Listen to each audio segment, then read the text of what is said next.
Hi friends, வணக்கம் and welcome to RK news Tamilnadu channel. சற்று முன் வெளியான முக்கிய செய்தி. பிஎஃப் பயனர்களுக்கு குட் நியூஸ். அதிரடியாக வந்த மாற்றம். இனி அந்த டென்ஷன் வேண்டாம். செய்தியை முழுமையாக கேட்கறதுக்கு முன்னாடி நம்ம சேனலை சப்ஸ்கிரைப் பண்ணலாம். சப்ஸ்கிரைப் பண்ணிக்கோங்க. மறக்காம பெல் பட்டனை கிளிக் பண்ணிக்கோங்க. அப்போ தான் நம்மளுடைய அப்டேட்டட் நியூஸ் உங்களுக்கு உடனுக்குடன் வந்து சேரும். ஊழியர்கள் வருங்கால வைப்பு நிதி கணக்கு வைத்திருக்கும் மக்களுக்கு நிம்மதி அளிக்கும் வகையிலான புதிய அப்டேட் ஒன்று வெளியிடப்பட்டுள்ளது.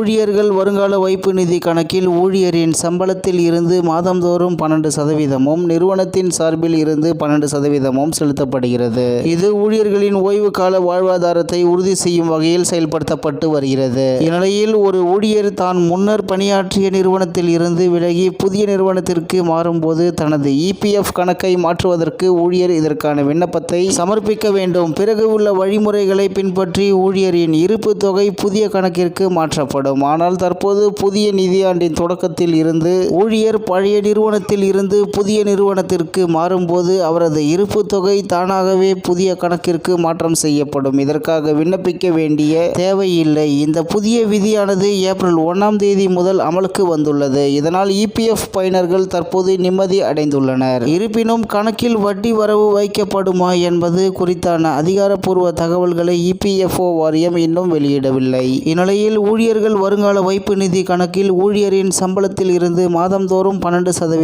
நிறுவனத்தின் சார்பில் இருந்து 12% செலுத்தப்படுகிறது. இது ஊழியர்களின் ஓய்வு கால வாழ்வாதாரத்தை உறுதி செய்யும் வகையில் செலுத்தப்பட்டு வருகிறது. இந்நிலையில் ஒரு ஊழியர் தான் முன்னர் பணியாற்றிய நிறுவனத்தில் இருந்து விலகி புதிய நிறுவனத்திற்கு மாறும்போது தனது இபிஎஃப் கணக்கை மாற்றுவதற்கு ஊழியர் இதற்கான விண்ணப்பத்தை சமர்ப்பிக்க வேண்டும். பிறகு உள்ள வழிமுறைகளை பின்பற்றி ஊழியரின் இருப்பு தொகை புதிய கணக்கிற்கு மாற்றப்படும். ஆனால் தற்போது புதிய நிதியாண்டின் தொடக்கத்தில் இருந்து ஊழியர் பழைய நிறுவனத்தில் இருந்து புதிய நிறுவனத்திற்கு மாறும்போது அவரது இருப்பு தொகை தானாகவே புதிய கணக்கிற்கு மாற்றம் செய்யப்படும். இதற்காக விண்ணப்பிக்க வேண்டிய தேவையில்லை. இந்த புதிய விதியானது ஏப்ரல் 1 முதல் அமலுக்கு வந்துள்ளது. இதனால் இபிஎஃப் பயனர்கள் தற்போது நிம்மதி அடைந்துள்ளனர். இருப்பினும் கணக்கில் வட்டி வரவு வைக்கப்படுமா என்பது குறித்தான அதிகாரப்பூர்வ தகவல்களை இபிஎஃப்ஓ வாரியம் இன்னும் வெளியிடவில்லை என்பது குறிப்பிடத்தக்கது. மேலும் இது போன்ற செய்திகளை உடனுக்குடன் தெரிந்து கொள்ள ஆர்கே நியூஸ் தமிழ்நாடு சேனலுடன் இணைந்திருங்கள். நன்றி, வணக்கம்.